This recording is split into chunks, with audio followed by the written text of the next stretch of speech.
ఈరోజు నెల్లూరుకి వచ్చాను. గల్లీ గ్యాంగ్స్టర్ మూవీ డైరెక్టర్ వెంకటేష్ కొండపోక్ గారిని కలవడానికి వచ్చాను, తన ఇంటర్వ్యూ చేద్దామని చెప్పేసి. సో సినిమా విషయాలు అలాగే తన ఎక్స్పీరియన్స్ ఎలా ఉందని చెప్పేసి తెలుసుకుందాం. Let's start. Okay, hi bro.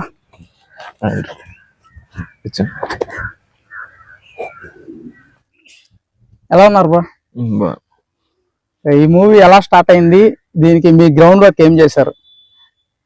Ground work అంటే కథ రాసుకున్న తర్వాత దానికి సంబంధించిన particular locations and pre production లో దానికి తగ్గ యాక్టర్స్ కాస్టింగ్ కాసి పెట్టి అలా సెలెక్ట్ చేసుకొని వాళ్ళ లుక్స్ దాన్ని బట్టి వర్క్ షాప్ చేసుకొని, సో బిఫోర్ ప్రొడ్యూసర్ గారి సపోర్ట్ తో ఆయన కథ నచ్చడం వల్ల ఆయన సపోర్ట్ తో పూర్తి స్థాయిలో అంటే ఫస్ట్ స్టార్టింగ్ టు ఎండింగ్ ఇప్పుడు మూవీ రిలీజ్ వరకు మొత్తం చాలా వరకు మంచిగా చేయడానికి ప్రయత్నించి.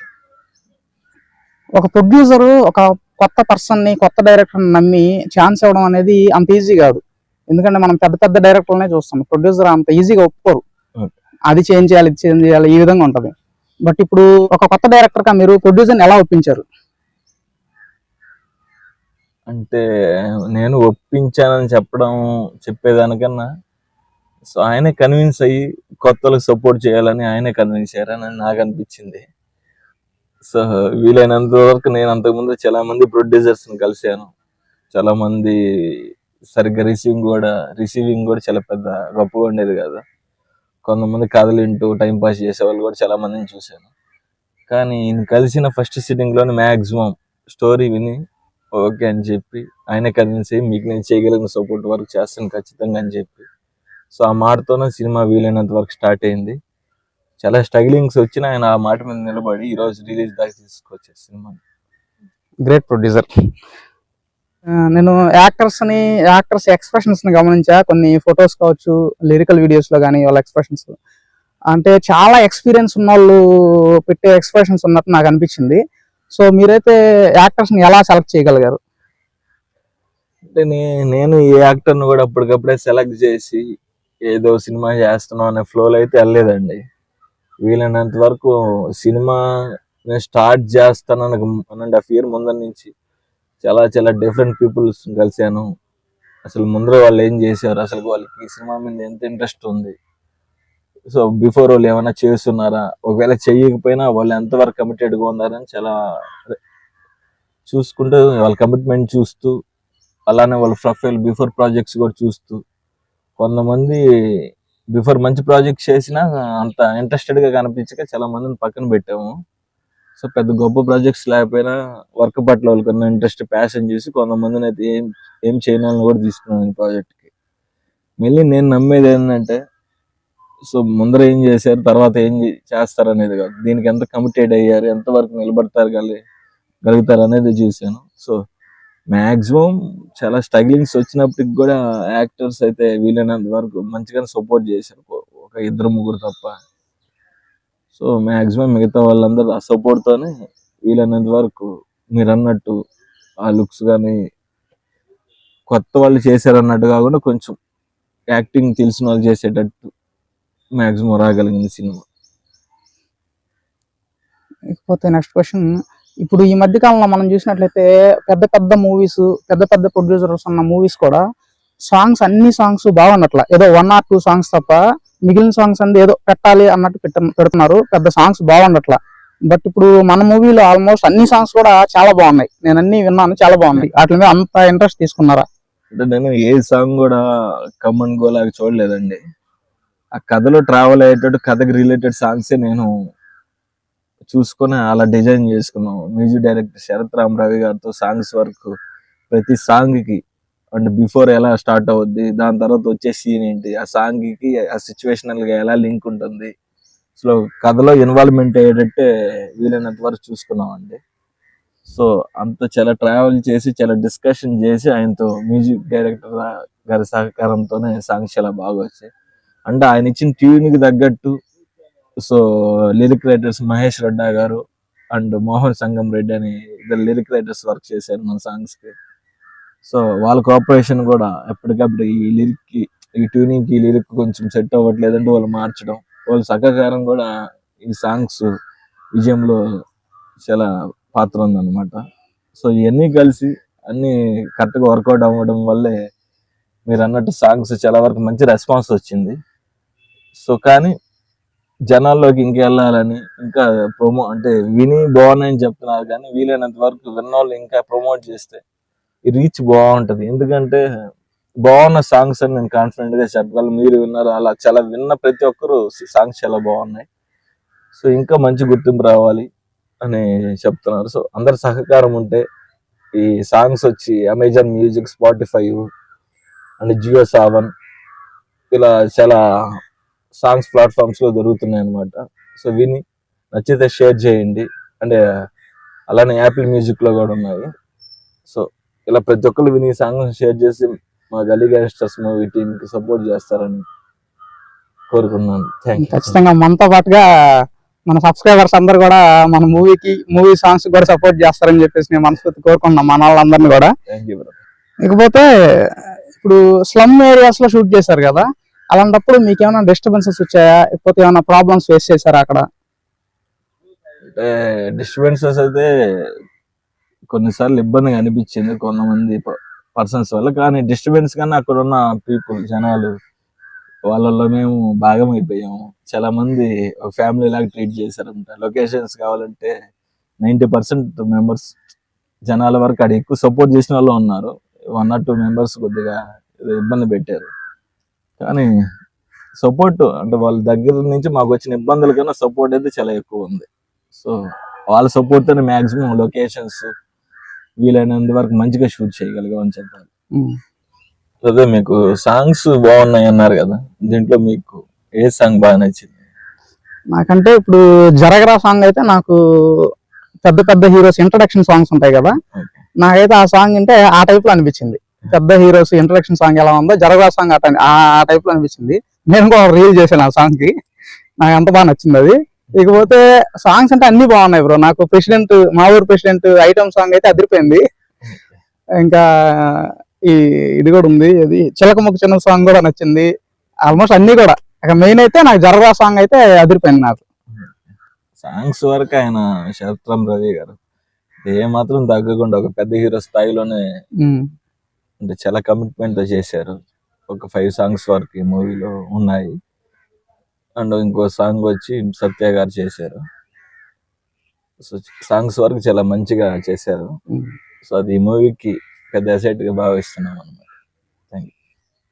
ఇకపోతే సినిమా అనగానే మన ఫ్రెండ్స్ కావచ్చు, ఫ్యామిలీ మెంబర్స్ కావచ్చు, అందరు కూడా పాజిటివ్ గా మాట్లాడాలి కంటే కూడా నెగిటివ్ గా మాట్లాడుతుంటారు. అరే మనకి ఎందుకురా, ఏదో జాబ్ చేసుకోకుండా, ఈ టైప్ లోనే మాట్లాడుతుంటారు. అలా మీకు ఎలా ఎంకరేజ్మెంట్ ఎలా ఉంది, డిస్కరేజ్మెంట్ ఎలా ఉంది, మీ అభిప్రాయం ఎలా ఉండేది వాళ్ళపైన? డిస్కరేజ్మెంట్ అయితే 100% ఉంది. సో చాలా మంది మన ముందర ఎలా అనుకున్నా వెనకాల ఎక్కువ నెగిటివిటీ స్ప్రెడ్ చేస్తూ పని బట్టలేనట్టే చూస్తుంటారు అనమాట. ఈ దీంట్లో మాత్రం కొద్దిగా గొప్ప సపోర్ట్ చేశారంటే ఇంట్లో వాళ్ళు. సపోర్ట్ అంటే వాళ్ళ మూవీ పరంగా నాకు వచ్చి ఏం చెయ్యకపోయినా, అంటే నేను ఇలా తిరుగుతున్నప్పుడు నా టైంకి నా వర్క్ వాల్యూ ఇచ్చి చాలా సందర్భాల్లో సైలెంట్ గా ఉన్నారు. ఆ సైలెంట్ నేను చాలా సపోర్ట్ అనుకుంటున్నాను. అంతే.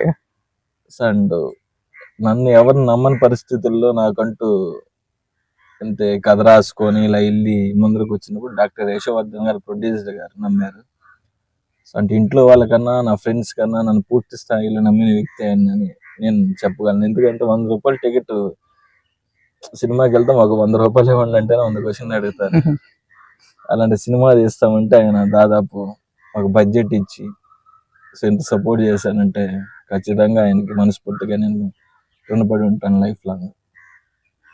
నెగిటివిటీ అంటారా, నా ఫ్రెండ్స్ లో మ్యాక్సిమం చాలా మంది వెల్ సెటిల్డ్ అయి ఉన్నారు, ఫైనాన్షియల్ గా మంచి జాబులు చేసే వాళ్ళు ఉన్నారు. సో ఉన్నప్పటికీ ఇప్పుడు ఎలా ఉందంటే ఎవరైనా సక్సెస్ అయితేనే గుర్తిస్తున్నారు అనమాట. అలాంటిది మన ఫ్రెండ్స్ అనే వాళ్ళ ముందరే గుర్తిస్తే ఎక్కువ పర్సెంటేజ్ సక్సెస్ ఉంటుంది. అంటే 100 మందిలో చాలా మంది ఏంటంటే టాలెంట్ కన్నా ఒక సక్సెస్ రేట్ నా చూస్తున్నారు, కానీ టాలెంట్ ని చూసి సపోర్ట్ చేయగలిగితే సక్సెస్ రేట్ అన్నా చాలా పెరుగుద్దని నేను నమ్ముతాను. సో గెలిచిన తర్వాత నీ ఫ్రెండ్ అని చెప్పుకోవడం కాదు, గెలవడానికి హెల్ప్ చేసి నీ ఫ్రెండ్ అని చెప్పండి. సో ఇది నమ్ముతాను. ఇకపోతే ఇప్పుడు మూవీ షూటింగ్ కంప్లీట్ అయ్యి కూడా ఆల్మోస్ట్ 2 years కంప్లీట్ అయిపోయింది. సినిమాకి ఎందుకు సినిమా రిలీజ్ కి ఇంత లేట్ అవుతుంది? ఎప్పుడు రిలీజ్ చేయబోతున్నారు? మూవీ షూటింగ్ లో మేము చాలా స్ట్రగుల్స్ హడిల్స్ చూసామండి. చాలా ఇబ్బందులు అయితే ఫేస్ చేశానంటే ఒక 10 ఫిల్మ్స్ కి పడాల్సిన స్ట్రగుల్ అయితే ఒక సినిమాలను పడ్డానని నేను నమ్ముతున్నాను. అంటే షూట్ టైంలోనే చాలా ఇబ్బందులు వచ్చాయి, బడ్జెట్లు పెరిగాయి. సో చాలా మంది నన్ను ట్రస్ట్ చేయలేదు. అంటే నమ్మకం అనేది ఎప్పుడు ఒక మనిషి ఇన్ టైంలో చేయడం వల్ల లేకపోతే time to time shoot complete అవ్వడం వల్లే కదా ఆయనకి ఆ వ్యక్తికి ఆ వర్క్ పట్ల ఉన్న డెడికేషన్ చూడాలి. అది చెప్తాను ఎప్పుడైనా. అంటే మనం వేసుకున్న షెడ్యూల్ ప్రతిసారి కరెక్ట్ గా జరుగుతుందని నేను చెప్పలేను. పెద్ద పెద్ద సినిమాలకే 1 సంవత్సరం అనుకుంటే 3-4 సంవత్సరాలు జరిగాయి. ఒక బడ్జెట్ అనుకుంటే దానికి 10 ఇంట్ల బడ్జెట్ పెరిగిన సక్సెస్ఫుల్ మూవీస్ చాలా ఉన్నాయి. సో నేను టయాన్ని లేకపోతే దేవుణ్ణి ఇలాంటి కర్మ అనే వాటి మీద నేను నిందైన కానీ సో జనాల మైండ్ సెట్ కరెక్ట్ గా లేదు.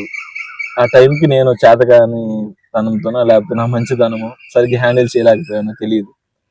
అంటే ఇది ఫస్ట్ సినిమా అయినప్పటికీ చాలా క్రౌడ్, మూవీలో చాలా ఎక్కువ మంది క్రౌడ్ ఉంటుంది, క్రౌడీ సీన్స్ ఉంటాయి. ఎక్కువ పాటు రిస్క్ చేసి సెట్లు వేసి చాలా డ్రస్టిక్ లొకేషన్స్ లో, అవుట్డోర్స్ లో కొంచెం లొకేషన్స్ ఎక్కువ పడ్డ స్టోరీ అన్నమాట ఇది. సో అన్ని విధాలుగా ఒక పెద్ద సినిమా చేయడానికి దిగాను, రిస్క్ చేసే దిగాము. అదే కాక చిన్న లవ్ స్టోరీ చేసుకొని ఆ కేఫ్ లోను ఇంట్లోనే కొట్టేయాలంటే నాకు 20 days లో అయిపోయేది సినిమా. సో నేను అలా ఒక సినిమాని కాంప్రమైజ్ తీయాలని ఎక్కడ అనుకోలేదు. సో వీలైనంత వరకు ఎంత ఓపిక ఉందో అంత పెట్టాను, ఎంత కష్టపడ్డాలో అంత కష్టపడ్డాను, ఎంత వెయిట్ చేయాలో అంత వెయిట్ చేస్తున్నాను. సో చూస్తాను, ఇది నాకు ఒక పెద్ద పాఠం గుణపాఠం అని నమ్ముతున్నాను. సో ఇక్కడ నేర్చుకున్నామని తర్వాత తెలియజేయడానికి ట్రై చేస్తున్నాను. థ్యాంక్ మూవీ ఎప్పుడు రిలీజ్ అవబోతుంది బ్రో? ఈ మూవీ రిలీజ్ అనేది ప్రెజెంట్ సెన్సార్ ఇదంతా అయిపోయిందండి. సో నెక్స్ట్ మంత్ అనుకుంటున్నాం. ఒక డేట్ చూసుకొని ఫిక్స్ చేసుకొని దాన్ని బట్టి సో మ్యాక్సిమం థియేటర్స్ లో వీలైనంత వరకు మంచిగా రిలీజ్ చేయాలని ప్రొడ్యూసర్ ప్లాన్ చేస్తున్నారు. సో ఆ ప్లానింగ్ ని బట్టి ఈ మూవీ రిలీజ్ ఉంటుంది.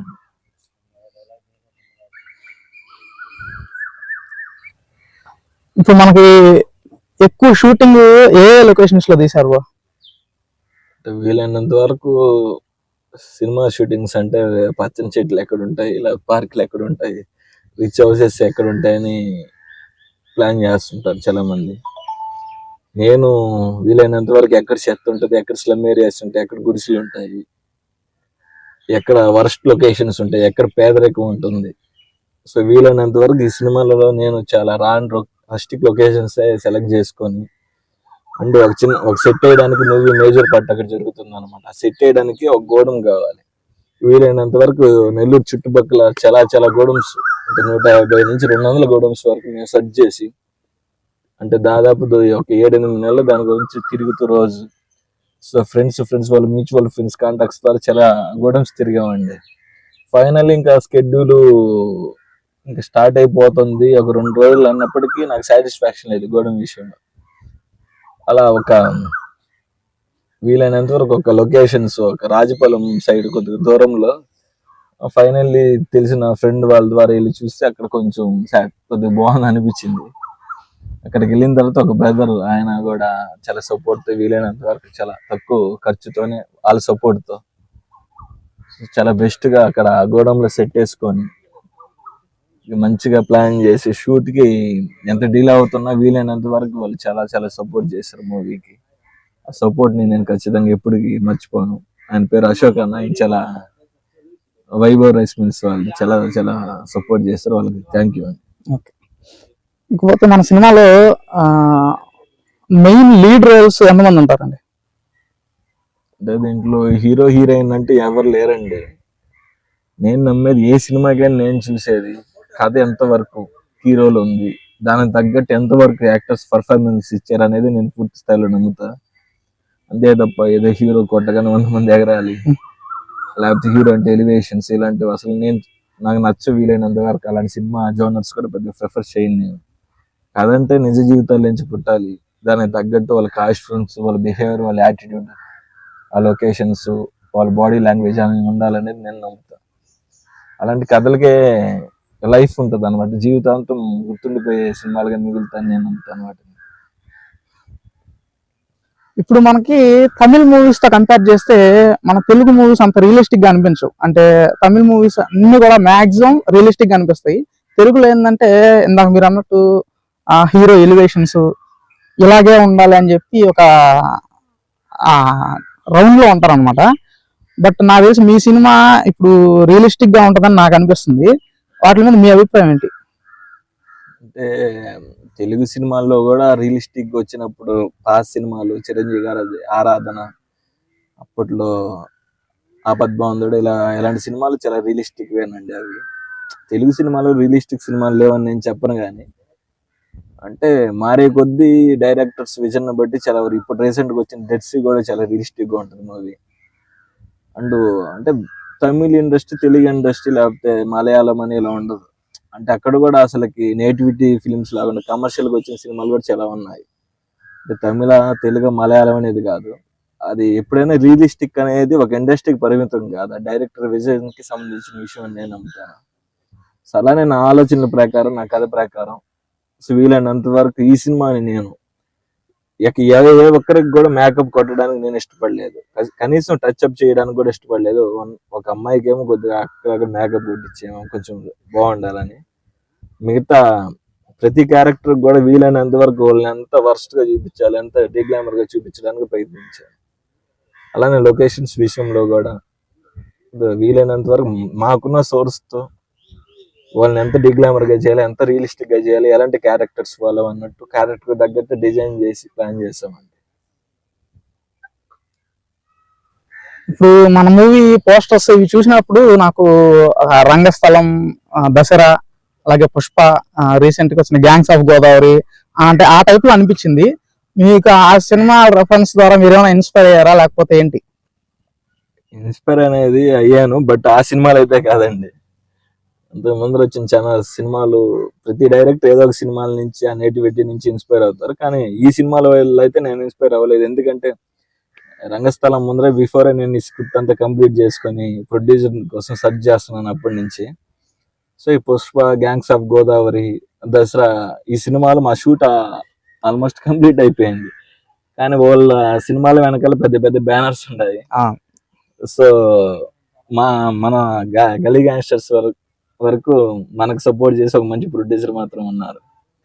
అందులో మనకి ఇది ఫస్ట్ సినిమా అవ్వడం వల్ల సో కొంచెం ఆ ప్రొడక్షన్ కానీ, మనం ఎలా ప్రమోట్ చేసుకునే విధానం కానీ, అండ్ దీంట్లో ఏ స్టార్ కాస్టింగ్ లేదు కాబట్టి, అంటే సినిమా ఇంత లేట్ అయింది. సినిమా ఇప్పుడు 4 years తర్వాత ఇప్పుడు కంప్లీట్ అయింది. ఈ 4 years లోనే ఆల్మోస్ట్ 3 సినిమాస్ వచ్చాయి. అప్పటికే మా షూట్ ఎప్పుడో కంప్లీట్ అయిపోయింది. యాక్చువల్లీ ఈ సినిమా కంప్లీట్ చేసి షూట్ అయిపోయి ఒకసారి ఆగి ఒక 1 year ఆగింది.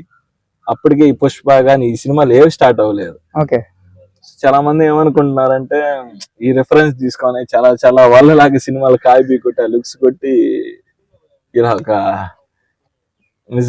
మిస్ లైన్ ఇలా వెళ్తుంది అనమాట, ఇది కాపీ కాట్ లాగా. అంటే వీలైనంత వరకు ఎగ్జామ్స్ లోనే కాపీ కొట్టలేదు మనం, దాంతో ఇష్టమైన ప్యాషన్ అనమాట మూవీస్ అనేది. సో రీసెంట్ ఈ గ్యాంగ్స్ ఆఫ్ గోదావరి చూసినప్పుడు కూడా కొన్ని సీన్స్ అలా అనిపించాయి, కానీ కాపీ అయితే కాదండి, ఇది నెక్స్ట్ ప్రాజెక్ట్స్ తో ఒక క్లారిటీ అయితే వస్తుంది, అదైతే చెప్పగలను. బట్ ఈ ప్రాజెక్ట్ అయితే చాలా చాలా చాలా ఒరిజినల్ ప్రాజెక్ట్. లేట్ అవ్వడం వల్ల చూసే వాళ్ళకి అలా అనిపిస్తుంది. ప్రతి క్యారెక్టర్ కి వాళ్ళ యాటిట్యూడ్, వాళ్ళ క్యారెక్టరైజేషన్ అయితే పక్కా ఉంటది. సో ఇది క్యాప్ అయితే కాదు, ఒరిజినల్ ప్రింట్ ఇది.